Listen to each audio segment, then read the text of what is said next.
somos psicóticos, ¿sí? Desde el punto de vista de la psiquiatría y de las neurociencias del comportamiento, ¿sí? Cualquier hecho que ustedes hayan vivenciado, que se parezca a lo que yo voy a decir, es pura coincidencia, ¿sí? O sea, no hacemos diagnóstico con una clase. ¿Estamos? Bien. La cuestión es así. Si uno tuviera que definir el síndrome psicótico, ¿sí? Porque así como está definido, el síndrome psicótico tiene ciertas características, ¿sí?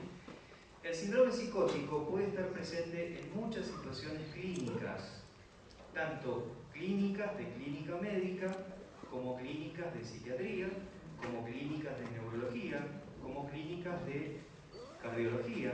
Es decir, distintos cuadros que los pacientes tienen pueden tener aparejados un síndrome psicótico, ¿sí? La característica central del síndrome psicótico es la pérdida temporaria, si se quiere, de contacto con la realidad y de adecuación con las normas sociales. ¿Se acuerdan que yo quise venir desnudo hoy? ¿Qué pasa si voy a una playa nudista? ¿Estoy psicótico o no? Entonces, y si vengo a la clase, ¿estoy psicótico o no? Ah, ¿estoy psicótico? No me saco nada la ropa. No, la diferencia está en que una conducta puede ser evaluada como adecuada en un contexto y en otro contexto puede ser totalmente inadecuada.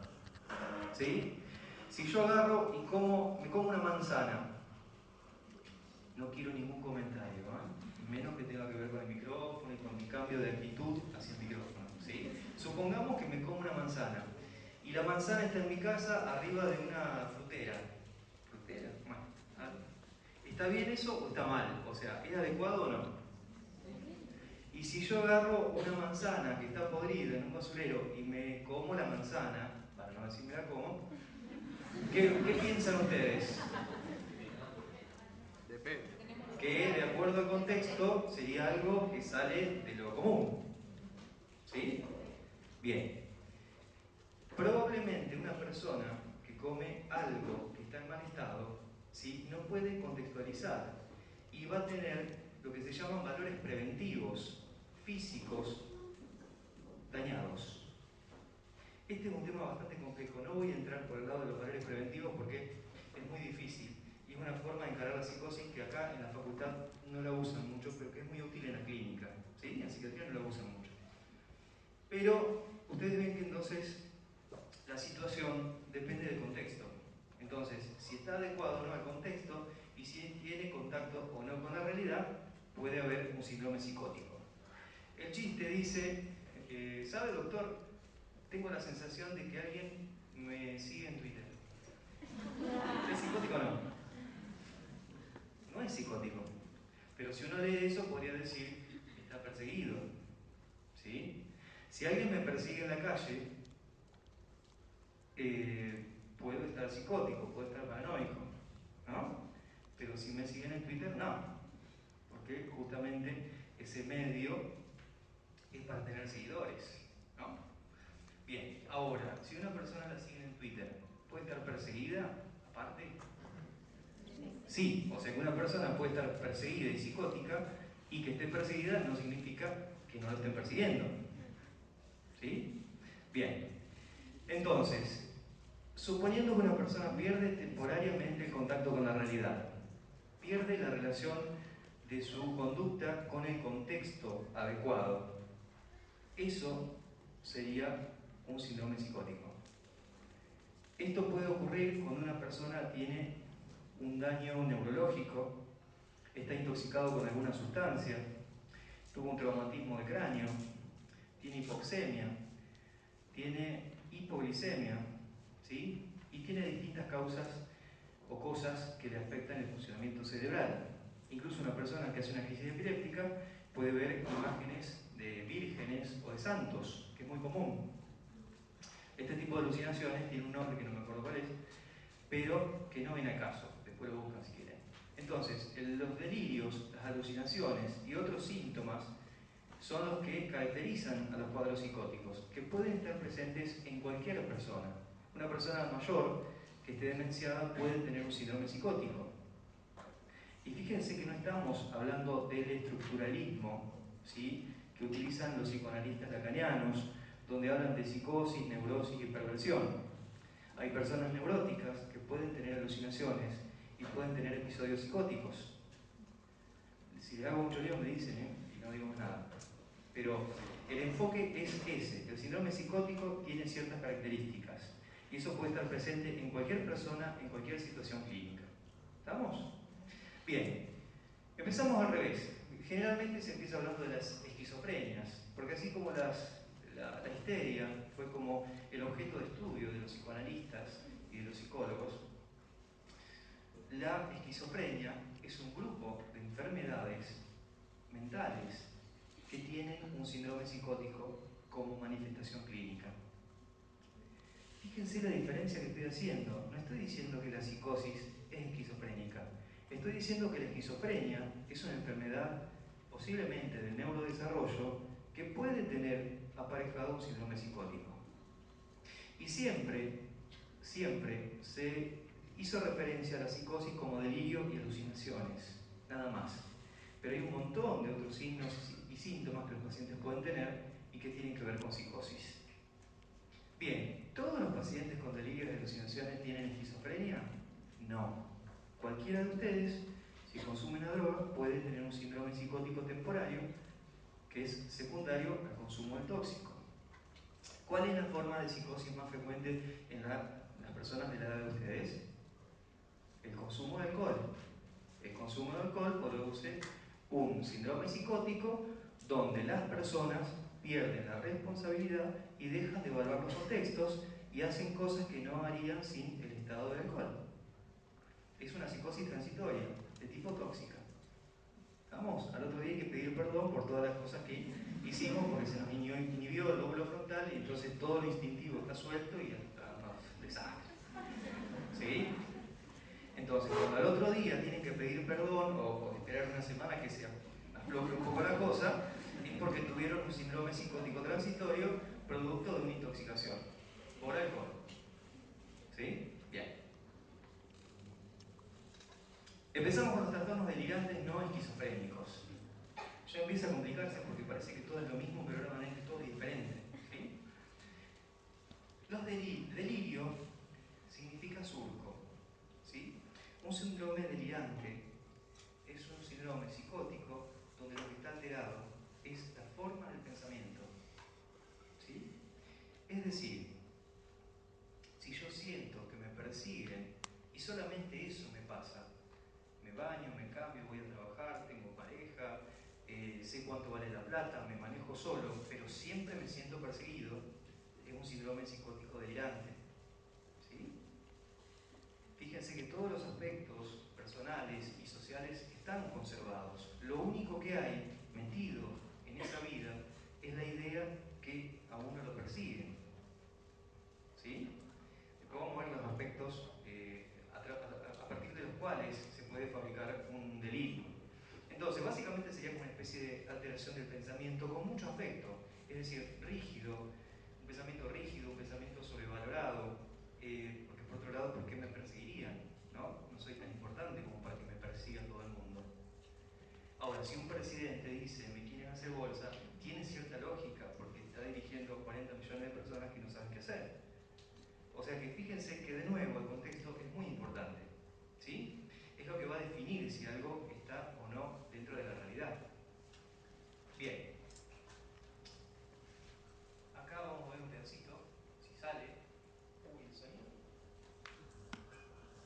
No, pero esta no se pierde nada.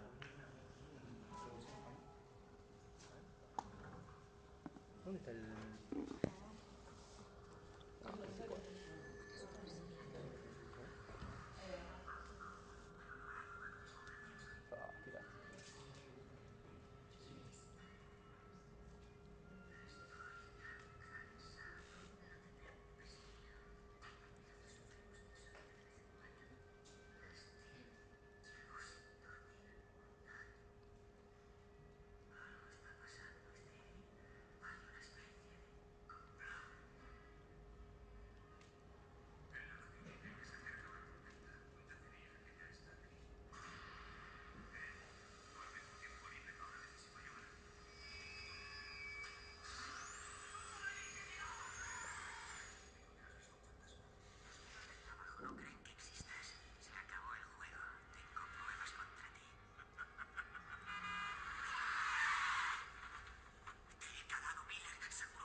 maquinista tiene un síndrome delirante.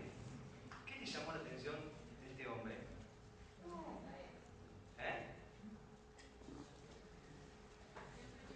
Primero, estaba perseguido.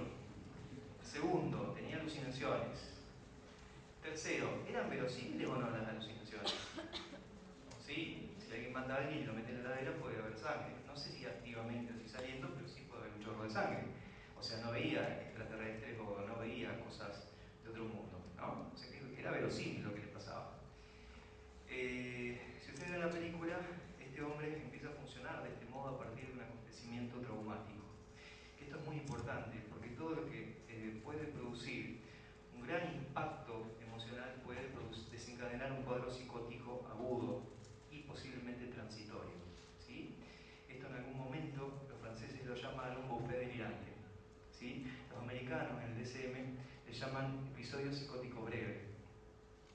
Y los alemanes, en la clasificación de Leonard, que es un alemán que clasificó muy bien la psicosis, se llama psicosis cicloides, ¿no? Tienen ciclos y afectan 3 áreas de la personalidad que ya se las voy a describir.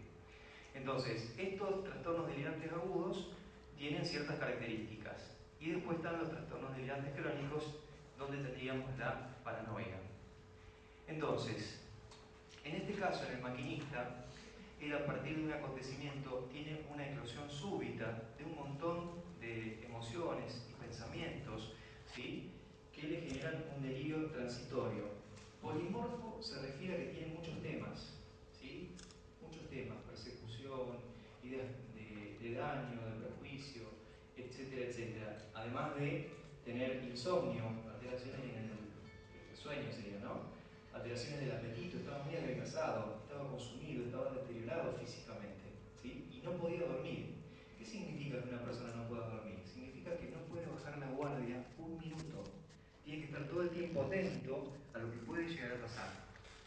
Si una persona no duerme adecuadamente y puede cumplir con las etapas del sueño, por lo menos tener 5 ciclos REM en una noche, los ciclos REM son sueño profundo que dura 10 minutos cada 30, 40 minutos más o menos. Si una persona puede tener 5 ciclos REM, puede tener un síndrome psicótico por el insomnio, por la falta de sueño, ¿sí? De hecho, esto que yo les digo fue un método de tortura de guerra. Si agarramos a algunos de ustedes, y si quieren lo podemos hacer, y luego lo dejamos dormir durante 5 días, tiene un brote psicótico. Y fíjense que no estamos hablando de estructuras, ¿sí? Estamos hablando de personas normales. Acá. Bien. El delirio es vivenciado por, digamos, de un modo, es como algo que se le impone al tipo, ¿no? Al maquinista se le imponen un montón de ideas, que lo están persiguiendo, que lo quieren matar, que lo están amenazando, que saben lo que él hizo, y él lo vive a eso, y de hecho lo vive y lo actúa, pero no de actuar en el teatro, sino de vivirlo como una experiencia. Se defiende, se mantiene despierto, hasta que después empieza a hablar con alguien y empieza a contarle algo, pero muy por ahí, ¿sí? Generalmente es algo que se guarda en secreto porque si te están persiguiendo y vos se lo contás a alguien, te pueden encontrar, ¿no? La forma de denominación ya se las dije, y las formas actuales son el episodio psicótico breve y transitorio, agudo y transitorio, y el breve. Bien, vamos a hablar ahora de la experiencia delirante, la alteración de la conciencia, las alteraciones afectivas y los síntomas somáticos acompañantes. La experiencia delirante es, muchas veces se escucha hablar de algunos pacientes que van a hacer un síndrome psicótico crónico, que dicen, tal día, a tal hora, yo estaba haciendo tal cosa, y ahí algo cambió, algo fue diferente. Y desde ahí nunca más volví a ser de la misma manera. Todo me cambió. No entiendo por qué. Eso se llama primera experiencia delirante de Jaspers, ¿sí? Que fue un alemán que describió esto. Esa es la puerta de entrada a la psicosis crónica. Entonces, a partir de ese momento, las personas empiezan a ver el mundo como a través de un vidrio. O sea, lo están viendo real, pero no llega a ser la realidad lo que están viendo, ¿sí? Es como si uno mirara a través de un vidrio. Y lo que separa el mundo externo del mundo interno, o sea, lo que está pasando de lo que yo creo que está pasando en el cerebro, es el anillo límbico, ¿sí?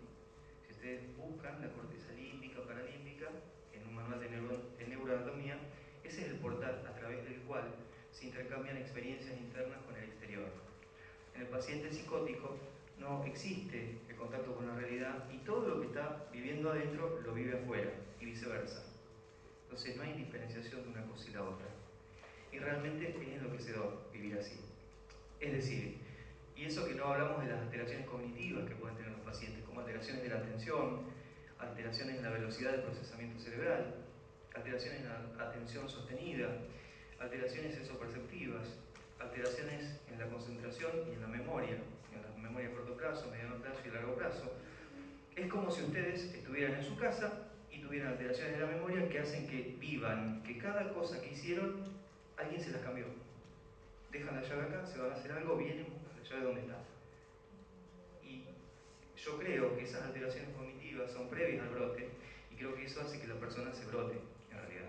¿Sí? Después aparece toda la fenomenología, pero es secundaria a un fenómeno que es más bien cognitivo, para mí.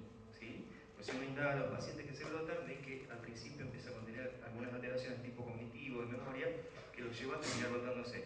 Y si no, imagínense que están en un lugar, en su casa, que es un lugar que ya conocen, que es un lugar que ya saben cómo es, y les van cambiando las cosas todo el tiempo. Pero en realidad no se las van cambiando, se van olvidando que las pusieron de tal o cual manera. Es enloquecedor. Sí. ¿Cómo qué alteración cognitiva puede ser? Todas las que dije. Alteración en la concentración, en todas las memorias, en la velocidad de procesamiento cerebral, básicamente esas. ¿Sí? Es decir, hago cosas y no me acuerdo lo que hice, como si fuera posterior a una intoxicación alcohólica. ¿Sí? Al otro día aparecen en otra casa, mira así. ¿Y vos quién sos? Y yo así, y vos. Es complicado. Es complicado, ¿sí? Ojalá que sea lo que más o menos uno pensó que podía llegar a ser, ¿no? Porque es horrible que te levantes y digas, y después tratás de construir, ¿viste? La remás para empezar a construir cómo era para que no se note que vos no te acordás nada. Entonces vas armando, y ahí está la forma en que se arma el delirio, ¿no? Todos estos olvidos tienen que ver con que después el paciente toma señales del entorno y empieza a armar una lógica, porque el cerebro humano no tolera la incoherencia, ¿sí? El cerebro humano prefiere que le mientan, pero que sea coherente. No le importa la verdad, lo que le importa es la coherencia. El cerebro necesita coherencia, necesita simetría y necesita que sea más o menos creíble lo que está escuchando, lo que está viendo, porque no tolera la incertidumbre. Preferimos creer una mentira a tener que vivir con la incertidumbre de no saber lo que va a pasar. ¿Sí? Si eso ustedes lo llevan a distintos terrenos, se van a dar cuenta de lo que pasa y por qué pasa, ¿no? Entonces, ¿por qué? Porque en la antigüedad, para que no nos coman los dinosaurios, necesitábamos predecir cosas, saber qué iba a pasar. Entonces, es mejor saber qué va a pasar, aunque sea mentira, a no saber qué va a pasar. ¿Estamos? Y por otro lado, nos interesa mucho la simetría, ¿sí? De hecho, los cerebros masculinos valoran mucho la relación que hay entre las estructuras de una mujer, su simetría, ¿sí? Los ojos, la boca, las orejas, las manos, bueno, todo lo que sea de a dos, simétrico. ¿Sí? El cerebro femenino valora otras cosas, ¿sí? Valora otras cosas. Por eso es que la selección natural sigue actuando y hay cosas que no tienen explicación, pero bueno, tienen que ver con la selección natural, ¿no? Acuérdense que todo tiene que ver con la reproducción y con la continuidad de la especie, ¿sí? Entonces, a veces uno ve una situación y dice, ¿qué carajo tendrá este genéticamente? Porque es genético, ¿no? Pasa así, en todos lados. Bien, la experiencia delante, el inicio es súbito, de repente. Ayer lo vi bien, hoy está brotado caminando por el techo diciendo que tiene superpoderes. ¿Se entiende la situación? Bien. Es polimorfo. Me persiguen, me quieren venir a buscar, soy un investigador y me quieren matar. ¿Está? Los pacientes introducen, viven la experiencia delirante. Yo soy Nerón. ¿Sí? Y después cuando pasó la semana, 15 días que está internado con la medicación, le decís, ¿y qué pasó con Nerón? Ah, son boludeces que se me ocurrieron. Porque tienen crítica de lo que pasó. Es como la intoxicación alcohólica. ¿Cómo me chupé? Te juro que... Bueno, y ahí empiezan las promesas, ¿no? Porque el cerebro necesita coherencia, no importa que sea verdad. ¿Sí? Después vamos a separar por género alguna vez alguna clase y vamos a dar alguna charla por géneros, ¿no? Que va a ser muy interesante. Lo que pasa es que no hay que darle herramientas al enemigo. Por eso bien, la experiencia es rígida, es irrefutable. Esto es así. No me lo discuta porque es así. Y ahí se produce la exaltación afectiva. ¿Sí? Puede llegar a pelearse por eso. Y muchas veces se diagnostican o se confunden con cuadros bipolares, con hipomanía, con manía, ¿sí? Con la exaltación del maníaco. El maníaco no está incoherente, dice todas coherencias, pero está totalmente acelerado. ¿Sí? El maníaco vos haces, dice, doctor, ¿tiene sueño? ¿Lo estoy aburriendo? Y vos decís, no, no pasa nada. Porque te agarra el vuelo. Tiene una velocidad de procesamiento tan alta que cualquier gesto que vos hagas te lo agarra el vuelo. ¿Sí? Eso pasa porque la velocidad de procesamiento está elevada. Entonces capta todos los estímulos posibles. El tálamo, el filtro talámico está abierto. Una persona que está delirante con un delirio crónico solamente tiene concentración para dedicarse al delirio. El resto es irrelevante. Y si vos discutís con un paciente delirante crónico no le vas a ganar con nada. Porque muchas veces el delirio, a diferencia de los agudos, está tan sistematizado que es perfecto. ¿Sí? Y si es verosímil, le crees todo. Bien, fíjense entonces, con la experiencia delante tiene aspectos, y el afecto, la exaltación afectiva, tienen implicancias médico-legales. Porque ahí aparecen crímenes pasionales, asesinatos, etcétera, etcétera. Los suicidios incluso. Antes de que me encuentren, prefiero matarme. Bien, ustedes lo escuchan y se pueden comunicar, o sea que no tienen alteración de la conciencia, o sea, de la lucidez, ¿sí? Pero puede estar con un aspecto distraído, digamos. Las alteraciones afectivas están, lo que yo les decía de esta exaltación afectiva que suelen tener los pacientes, y por otro lado, el insomnio, la disminución del apetito, oligonuria, relaciones menstruales, etcétera, etcétera. Sí, mujer. A ver, sí, sí, está. El final también es brusco. El paciente se despierta. Un día se despierta y está bien. ¿Qué pasó? ¿Qué hago acá? Y ahí la familia dice, doctor, le decimos, no le decimos. Haga lo que le parece, dígale si quiere. Si le pregunta, respóndale. Punto. O sea, no hay que hacer nada más. ¿No? Y el pronóstico en general es bueno. Y a veces cuando es malo, puede ser que ese delirio agudo, que es transitorio, en realidad fue una manifestación de otra enfermedad como puede ser la esquizofrenia. Entonces uno nunca sabe con el primer brote, porque en términos clínicos, todo lo que florece, todo lo que es ruido, todo lo que es expansión, todo lo que es para arriba, se corrige rápidamente. Lo más difícil es levantar algo que está por abajo, ¿sí?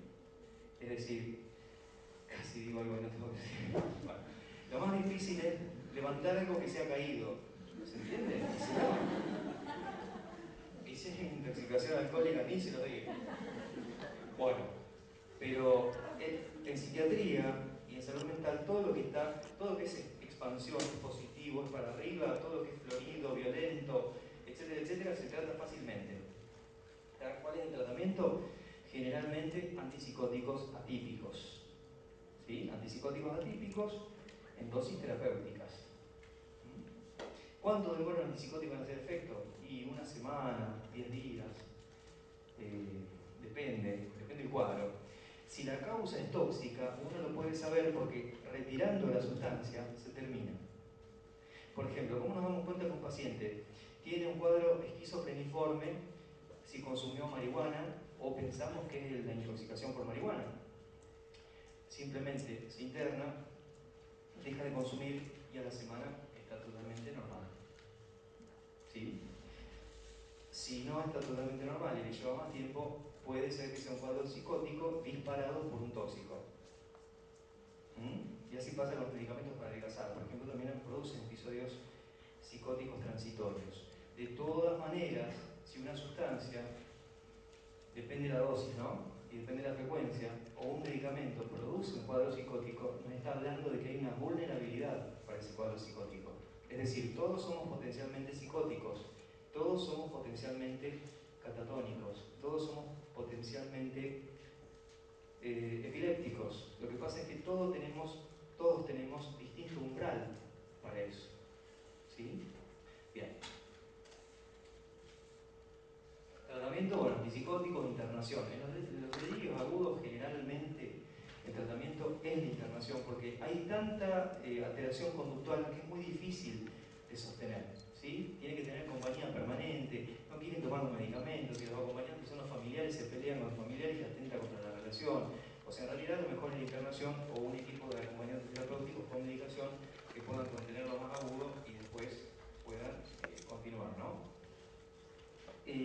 Cuando hablamos de las psicosis delirantes crónicas, hablamos de psicosis que están más sistematizadas, o sea, más pensadas, más elaboradas, ¿sí? Son totalmente coherentes, ¿sí? La coherencia es impresionante, y no tiene deterioro intelectual. Hay gente que trabaja en distintos ámbitos que tienen delirios crónicos y funcionan normalmente. Ahora, si vos te llegas a meter con el delirio, se le sale la chaveta. ¿Sí? Es la única manera de poder, porque muchas veces el delirio es verosímil y es muy difícil diferenciarlo. Pero estos pacientes no consultan, porque no hay nada que esté fuera de la realidad y no hay ninguna conducta que sea inadecuada para que un familiar los lleve a consultar. ¿Se entiende? Bien. Bueno, la misma inicio. Fíjense que el inicio en los hombres es un poquito más tardío. En general los cuadros psicóticos transitorios agudos son más juveniles, ¿sí? Las esquizofrenias son de inicio en la adolescencia, generalmente. O sea que la edad de inicio es muy importante en un cuadro psicótico. ¿Tá? El sexo también. Es decir, los varones inician en cuanto a los cuadros delirantes crónicos más temprano que las mujeres lo hacen después. A veces está muy asociado con el climaterio en las mujeres. Sí, porque el cerebro cambia, en vez de estradiol hay más niveles de estrona, se modifica todo. Y aparte significa un montón de cosas a nivel simbólico estar en el climaterio para una mujer, ¿no? Como también significa un montón de cosas la menarca en una mujer. Bien, solteros, divorciados, separados en todos los estados, no cambia nada. Los casados no, los casados se suicidan, por eso no aparecen ahí. De todos modos, lo que veo es que no entiendo por qué ser soltero sería psicotizante. Bueno, las estadísticas dicen eso. Son introvertidos, al ser introvertidos no muestran nada, entonces pueden construir con el paso del tiempo los delirios. Tienen muchos años de construcción delirante, ¿sí? Y van aprendiendo un montón de cosas. No hay nada mejor que un abogado que sea delirante. No le ganás, o sea, o no perdés un juicio ni ahí, porque se las sabe todas, ¿sí? El curso es crónico, es grave y hay alteraciones cerebrales específicas. Bueno, ¿qué más? A ver, esto ya lo dije. Generalmente las personas delirantes crónicas tienen una personalidad premórbida, tienen una tendencia, o son perseguidos, o son celosos. Es decir, uno de los mecanismos o de las formas de delirio son los delirios celotípicos, las personas que son sumamente celosas, ¿sí? Esto pasa mucho, por ejemplo, en los pacientes alcoholistas. Los alcoholistas crónicos empiezan a tener delirios de que sus parejas les son infieles de manera absurda. Por ejemplo, lo puedo decir porque no voy a decir nombre, y aparte no hay gente de acá en el salón por lo menos, que yo vi un paciente, 80 años, alcoholista de muchos años, que estaba convencido y lo quería matar al sodero, que era un pibe de 20 años, porque el sodero estaba con su mujer que tenía 85. Obviamente yo hablé con el sodero y cuando me dijo no pasa nada, entonces le di la medicación y al tiempo la mujer le dejó de ser infiel. O sea, ojo con los celos, porque a veces es exceso de dopamina. porque cuando, digamos, hay exceso de dopamina en la vía mesolímbica, que es una de las 4 vías dopaminérgicas del cerebro, uno empieza a pensar boludeces. ¿Sí? A veces no hay exceso de dopamina. Bien. A ver. Bueno, hay desconfianza, la personalidad es desconfiada, rígida, hay una hipertrofia del yo, casi, no sé por qué puse eso, pero bueno. Hay buena adaptación social en los delirios crónicos y aparentemente son asintomáticos. Por eso se habla de delirios encapsulados, ¿sí? Es decir, si uno no se mete con el delirio, no se da cuenta. Estos son los delirios crónicos, ¿eh? Sí. ¿El delirio sería algo como con una temática o con un objeto o algo así? Exactamente, es eso. Tiene que ver con una forma de pensamiento, una idea, con un tema. De hecho, el tema se llama temática delirante. Y ahora vamos a ver cuáles son las temáticas que hay. Acá tiene la definición de delirio. Yo después os voy a pasar todo esto, así que no se hagan problemas. Si quieren, 2 o 3, anoten mi correo, me mandan un correo y yo se los paso en Word, para que sea más liviano y más fácil. Es ricardo-jefe@yahoo.com.ar. Bien, en los delirios crónicos, no me sale, está, ahora sí. En los delirios crónicos, en los agudos, o sea, en la psicosis delirante, agudas, uno trata, ¿qué trata? El delirio en sí quizás no lo trata, lo que trata es la activación conductual, el desajuste social de la conducta, la exaltación afectiva. Es decir, no le va a cambiar la forma de pensar, pero sí le va a cambiar la forma de sentir lo que está pensando. Esto es lo que se trata y esto es lo que produce mucho ruido a nivel social. Cuando vean a alguien corriendo por la calle desnudo que no sea yo, es porque tiene un delirio agudo que puede ser tóxico, puede ser de causa médica o simplemente de causa psiquiátrica. ¿Sí? Bien. En los delirios crónicos no consultan porque no hay nada que consultar. A lo mejor van por alteraciones de la memoria o a lo mejor van por un cuadro depresivo y después uno indagando se da cuenta que hay un delirio crónico. Igual la respuesta farmacológica es muy pobre, si no tiene tratamiento. ¿Sí? Uno de los delirios más conocidos, que es bastante frecuente, es la erotomanía. ¿Sí? Hay una película que está muy, muy buena, que se llama Loca de Amor. Si la ven, está muy bien hecho, es sobre una erotomanía. La erotomanía no es enamorarse de cualquier persona, ¿sí? Eso se llama de otra forma, que no lo voy a decir. La erotomanía es yo siento que otra persona se enamoró de mí, no hay ninguna duda de eso, y esa persona jamás en otras condiciones se enamoraría de mí. ¿Sí? Es decir, y de mí se enamoró la presidenta. Llegó así con mi amigo de que se enamoró Cristina. O sea, eso es un delirio erotomaníaco. Y se empieza a actuar el delirio. Empiezo a buscar a la presidenta. Empiezo a mandar flores, a hacer cosas, gestos, etcétera, etcétera. ¿Qué? No lo conozco, no sé quién es. ¿Se entiende? Es decir, el otro está enamorado patológicamente de mí en una relación que sería improbable, sumamente improbable. Bien, fíjense los contenidos temáticos del delirio. Pueden ser persecutorios, o sea, la paranoia clásica, un delirio litigante, ese es el de los abogados, con todo respeto para los colegas que sean abogados, porque estudien, o tengan familiares abogados, ¿no? Y el erotomaníaco, que ahí estaría, digamos, todo lo que tiene que ver con los celos y el enamoramiento, ¿no? El otro es el celotípico, el de este paciente que pensaba que su mujer, no, sabía que su mujer, no piensa, sabe. Pues yo le dije, ¿usted está seguro que pasa eso? Estoy seguro, doctor, si quiere se lo firmo. No saque nada.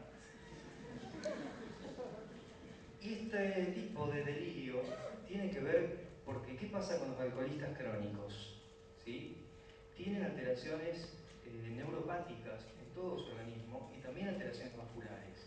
Y si a eso le sumamos tabaco, hay un momento donde lo que se cae no se levanta más. Entonces, al no funcionar, ¿no? La esfera del amor y de la sexualidad, empiezan a construir una fantasía delirante. Claro, como yo no puedo, esta se va con aquel. ¿Está? Entonces ahí aparece el mecanismo de formación del delirio. Somáticos, tengo bichos que me caminan en el cuerpo, veo bichos por todos lados, veo gente muerta.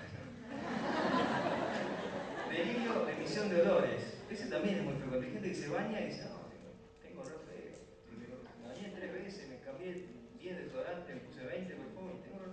tiene una idea rígida, y otros que no es tan delirante tienen razón. Y los dismórficos son los delirios que tienen que ver con la figura, ¿sí? Con el esquema corporal. Se ve mucho en los trastornos alimentarios, ¿sí? Las anorexias, no sé por qué dicen nerviosa, porque es anorexia, ¿no? La anorexia es una psicosis de la alimentación, ¿sí? Que tiene mala respuesta a los tratamientos, pero tiene muchas otras explicaciones neurocientíficas y psicodinámicas, pero son psicosis de la alimentación. El paciente se ve crónicamente con un peso y con un esquema corporal que no tiene nada que ver con la realidad. Entonces uno agarra al paciente anoréxico, hombre o mujer, y le dice, bueno, a ver, agarrá 2 sillas y separalas a una distancia que vos creas que podés pasar, y ponen como 1 metro de distancia, ¿sí? Cuando en realidad a lo mejor hay falta, qué sé yo, 40, 50 centímetros. Entonces ustedes ven ahí la distorsión que tienen en la percepción del esquema corporal. Y el delirio de grandiosidad, el megalomaníaco, que está muy asociado a los trastornos bipolares. ¿El litigante cómo era? ¿Qué? Litigante. El de los que hacen todo el tiempo, quieren litigar, quieren querellar, quieren acusar y quieren justicia, sería. ¿Sí? Por cualquier cosita quieren hacer un juicio. Algo así. Y después están los delirios de A2, la locura de A2, que en general son cuadros que hay uno que es débil mental y el otro que es un psicótico, bastante manipulador, entonces lo manda el débil mental a que haga cosas y eso se ve con bastante frecuencia. Lo que pasa es que a veces sale en la televisión por alguna razón, porque mataron a alguien o porque hicieron tal cosa y ahí sale, si no, no se ve en realidad, no es frecuente. La esquizofrenia es uno de los diagnósticos diferenciales con los delirios. ¿Por qué? Porque cuando el paciente está maníaco y tiene un delirio aparte de estar maníaco, parece un delirante, pero en realidad es un paciente con una psicosis maníaco-depresiva, ¿sí? O un trastorno bipolar, que en este caso, en los trastornos bipolares, desaparece con el tratamiento. En los otros casos, cuando son delirantes puros, es más difícil el tratamiento, no desaparece, porque lo que cree, lo sigue creyendo. O sea, no se modifica la idea, salvo que sea agudo, ¿sí? La idea se puede modificar si es agudo, pero si es crónico no, porque es una forma de existir. Es decir, ya es así, no se va a modificar. Lo que se puede tratar con los medicamentos antipsicóticos es la carga afectiva que tiene esa forma de pensar, ¿sí? Bien, en el caso de la manía, bueno, desaparece con el tratamiento, es poco sistematizado, o sea, tiene muchos temas, tiene que ver con la euforia, ¿sí? No tiende a generalizarse a todos los aspectos de la vida, y aparte el maníaco tiene otros signos y síntomas, como fuga de ideas, taquipsiquia, es decir, una velocidad de procesamiento muy, muy alta, hablar de muchos temas a la vez y perderse, si uy, ¿qué estaba hablando? Ah, bueno, sí, bueno, entonces, así, la cabeza así, ¿sí? Bien. La parafrenia, que es otro grupo de delirios, para mí son esquizofrenias, en la clasificación de Goldar, de Goldar y de Leonard.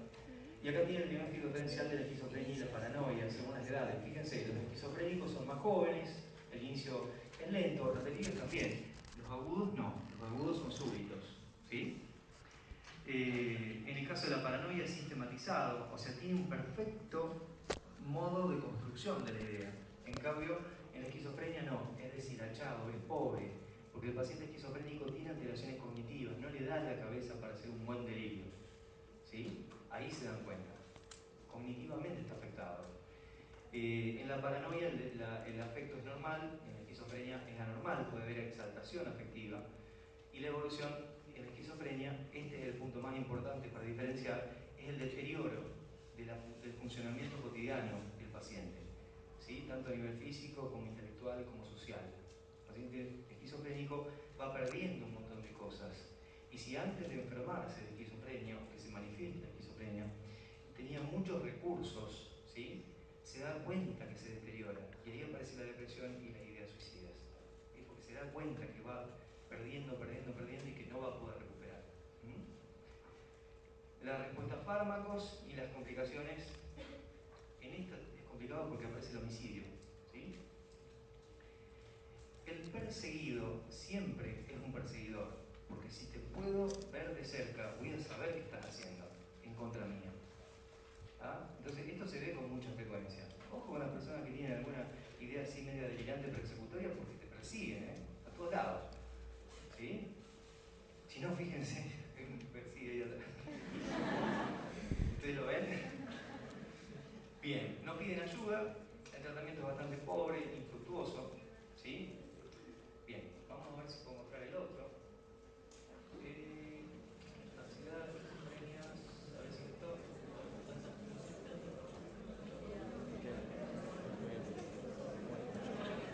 Bueno, ¿se entiende hasta ahora lo que venimos planteando? ¿Sí? Es decir, el síndrome psicótico aparece en cualquier paciente. ¿Sí? El síndrome psicótico puede estar caracterizado por un montón de síntomas o por la alteración de los pensamientos. Cuando la alteración de los pensamientos se inicia así insidiosamente y se va construyendo con el tiempo, se puede transformar en un delirio crónico.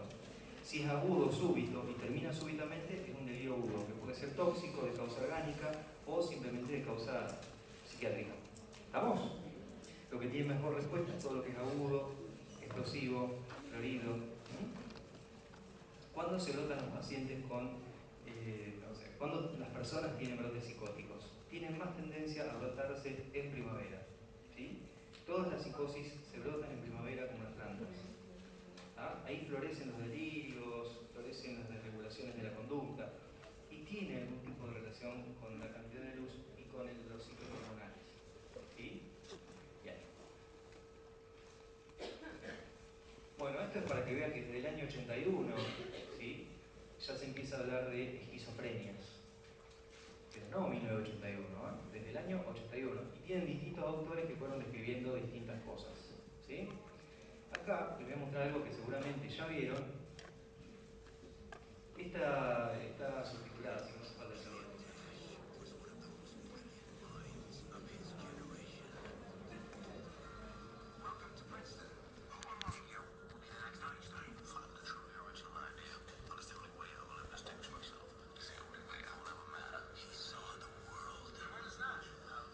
No tener romántico y qué sé yo, el amor y toda esa historia. No soy un descreído, no soy un descreído. El amor es algo biológico, ¿sí? Cuando quiera les voy a decir cómo es la biología del amor. Y van a entender un montón de cosas. Y van a ver cómo el cerebro masculino interpreta el amor distinto al cerebro femenino. Y van a ver que un montón de cosas están a disposición justamente de sostener la especie a lo largo del tiempo. ¿Sí? Y tiene que ver con la teoría de la evolución y con la selección natural de Darwin. ¿Ah? Esto no es para justificar nada, pero es científico. Eso vamos a charlar después con las chicas, tenemos que charlarlo para que puedan entender a sus novios. Bien, en la película esta, un matemático brillante tenía su área intelectual bastante bien, porque la inteligencia se puede ver de muchas maneras. La inteligencia no es una sola, son múltiples las inteligencias. ¿Sí? Es decir, saber 2 más 2 es 5, no es ser inteligente. ¿Estamos? Es decir, poder memorizar cosas no es ser inteligente, es una forma de inteligencia. ¿Sí? Poder controlar emociones, impulsos es una forma de inteligencia. ¿Sí? Es decir, las inteligencias son múltiples. En este caso, el cuadro del matemático tenía que ver con una esquizofrenia de tipo paranoide, que es como una especie de delirio paranoico, pero con una alteración de otras áreas. ¿Sí? Todas esas áreas que ustedes ven ahí. Ahora, en la película, como es cine, no puede mostrar alucinaciones auditivas.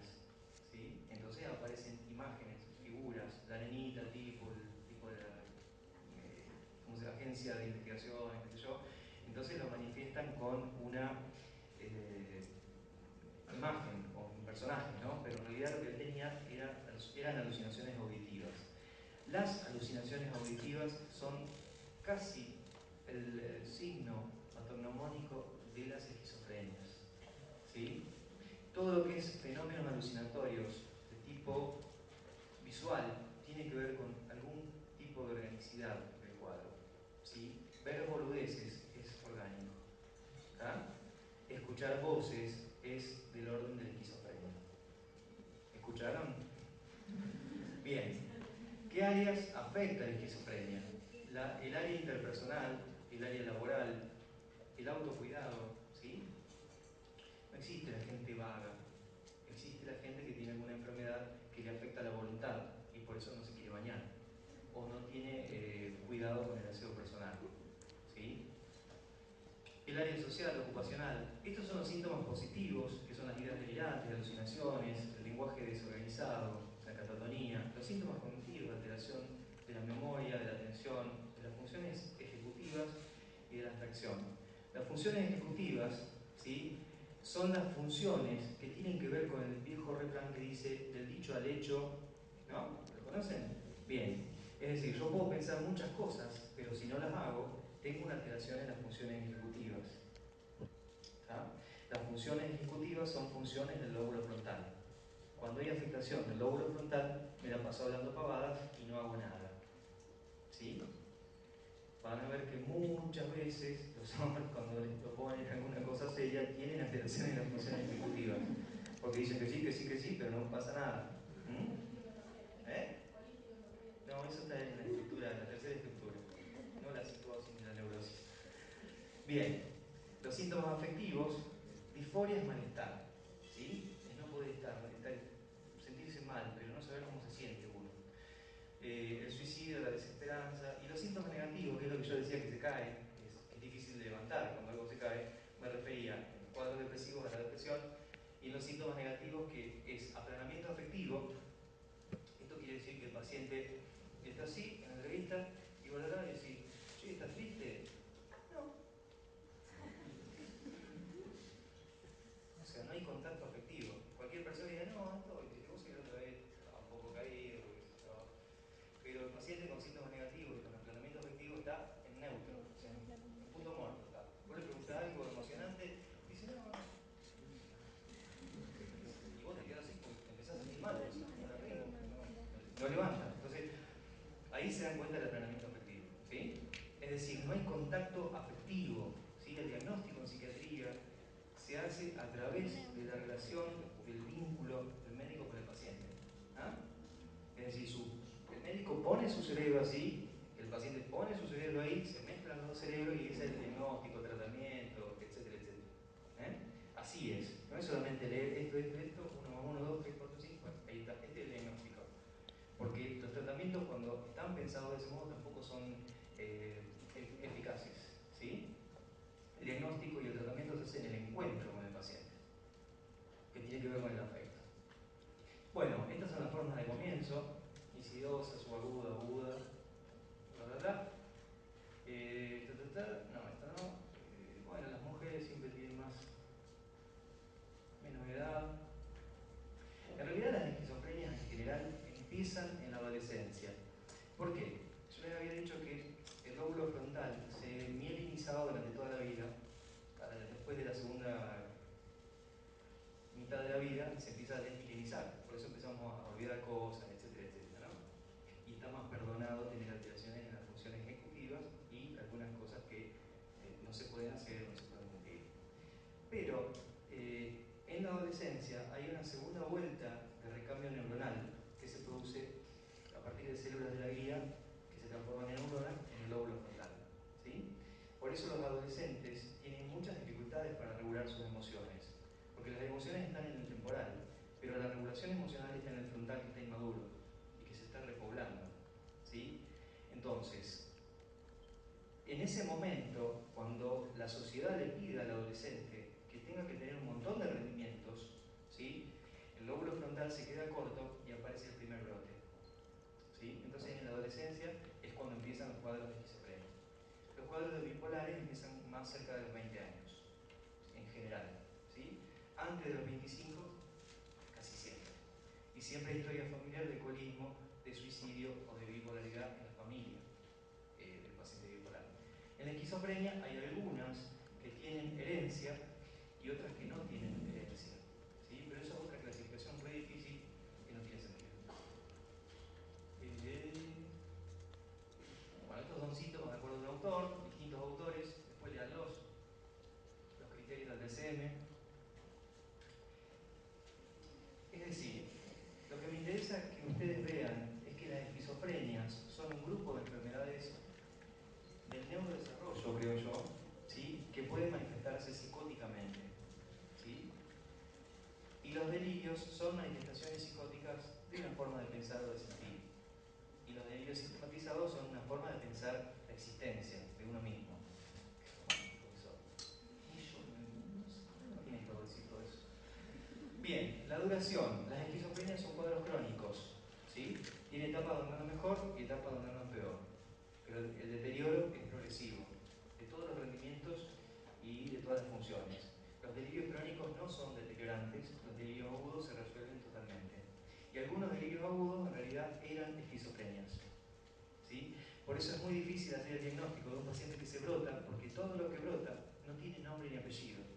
Hay que ver qué pasa con la evolución para poder ponerle nombre y apellido. Entonces uno trabaja con la dimensión excitación psicomotriz, conducta agresiva, impulsividad, insomnio, y va trabajando farmacológicamente con esa dimensión. Y el paso del tiempo y la adherencia al tratamiento hacen que uno pueda llegar a decir, bueno, esto es una esquizofrenia paranoide, esto es una bufia delirante, esto es una intoxicación por una sustancia, y nada más. ¿Sí? Bien. Esto sigue, ¿no? Síntomas positivos, negativos. Síntomas depresivos pueden aparecer. Fíjense que acá no estamos hablando de estructura neurótica, no estamos hablando de estructura psicótica ni de perversión. Estamos hablando de que un paciente psicótico puede tener depresión. ¿Estamos? Bien. Algunos dicen actualmente que los síntomas negativos y los síntomas depresivos son la misma cosa. ¿Sí? Es una inhibición o un funcionamiento deficitario de funciones del cerebro. Síntomas cognitivos, que para mí son los más importantes, porque estos son los que hacen que el paciente se brote. En realidad algunos dicen que el paciente cada vez que se brota se deteriora, ¿sí? Otros dicen no, el deterioro va haciendo que se vaya brotando. ¿Tá? El deterioro va haciendo que se vaya brotando. Entonces la perspectiva es totalmente distinta. Yo creo la segunda, creo que los pacientes se van deteriorando y eso hace que se brote. Y si ustedes miran a una persona con demencia, van a ver que empieza a olvidarse cosas y después empieza a brotarse cada tanto. ¿Sí? Es muy frecuente eso.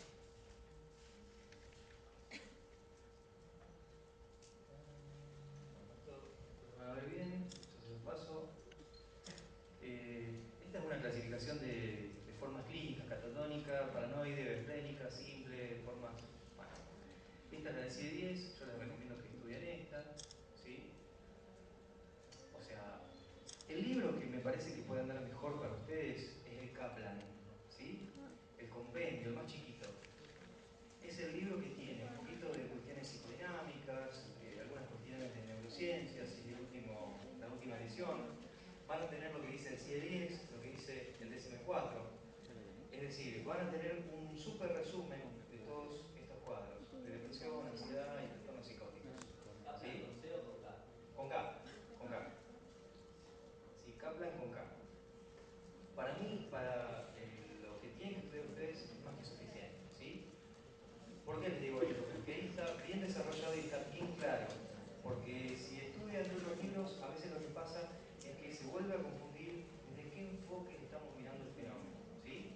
¿Qué es una psicosis? Porque probablemente una psicosis, desde el punto de vista psicoanalítico, no sea lo mismo que una psicosis desde el punto de vista psiquiátrico. Entonces ahí aparecen las confusiones. Entonces ustedes no tienen que saber lo que el docente se le ocurre que tienen que responderle a él. Tienen que saber escribir un cuadro, ¿sí? Y nadie les va a discutir si ustedes saben describir y saben defender una postura respecto a un diagnóstico o una situación clínica. ¿Tá? Lo que se evalúa es el conocimiento y la forma en que uno lo pensó clínicamente, no si sabes lo que yo quiero que sepas. Por lo menos lo más sano sería eso, ¿no? Bueno, la paranoide, la paranoide es la que tiene mejor pronóstico. ¿Por qué? Porque si el tipo puede hacer un delirio persecutorio es porque tiene cerebro y cognitivamente está mejor. Por eso John Nash hizo un delirio persecutorio bien sistematizado con alucinación auditiva y pudo recibir premios y pudo tener un montón de reconocimiento porque su esquizofrenia era paranoide. Que es un cuadro totalmente distinto al cuadro del maquinista, ¿sí? Es otra cosa.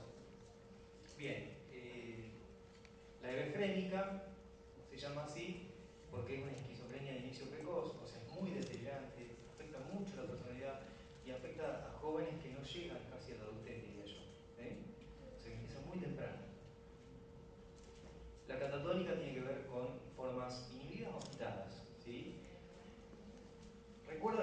formas que el cerebro hacía que el organismo reaccione ante una situación de estrés. Una era congelándose, la otra era salir corriendo y la otra es pelear. Congelarse es catatónico, ¿sí? Pero puede estar la otra cara de la moneda, que es tener una gran agitación, ¿sí? Entonces, el exceso de motilidad o el defecto de motilidad al punto de quedar congelado es una manifestación catatónica. Bueno, la residual y la indiferenciada es la que, donde van todas las esquizofrenias que no se pudieron clasificar, digamos, en los otros sistemas, ¿sí? Siempre va a haber algo que es inespecífico, no clasificado, o indiferenciado, qué sé yo qué, pero es solamente porque los sistemas de clasificación de medicina necesitan tener todos los aspectos cubiertos. Entonces, si hay algo que no encaja, hay que meterlo ahí. ¿Ah? Bueno, esta es otra forma de clasificación que está buenísimo, pero no le van a preguntar nada de esto. Esto me interesa una cosa muy cortita. Hay personas que pueden tener un episodio confusional y no se intoxicaron con alcohol. ¿Sí? No me acuerdo qué pasó, no sé qué está pasando. Y se pasa, se terminó. Puede ser un episodio psicótico breve que afectó la esfera del pensamiento. ¿Tá? Hay personas que tienen alteraciones en la motilidad. O sea, muchas veces hay pacientes psicóticos que se brotan y tienen alteraciones de la motilidad. Entonces parece que estuvieran medicados con antipsicóticos a altas dosis. Y en realidad el tratamiento son los antipsicóticos porque lo que tiene es un cuadro psicótico que afecta la motilidad. ¿Se entiende la diferencia?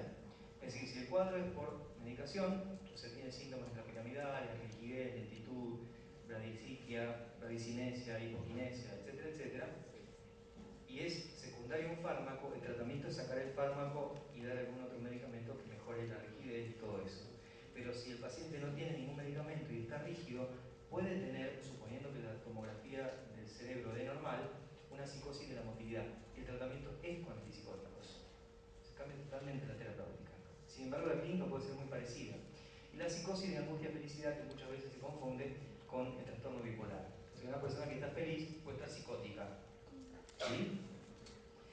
Es algo temporario, pero es una manifestación de exaltación con mucho afecto, pero no agresivo.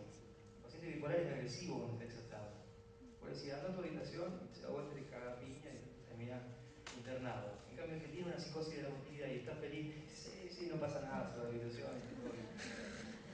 ¿Entienden la diferencia clínica? Esto se ve en las internaciones.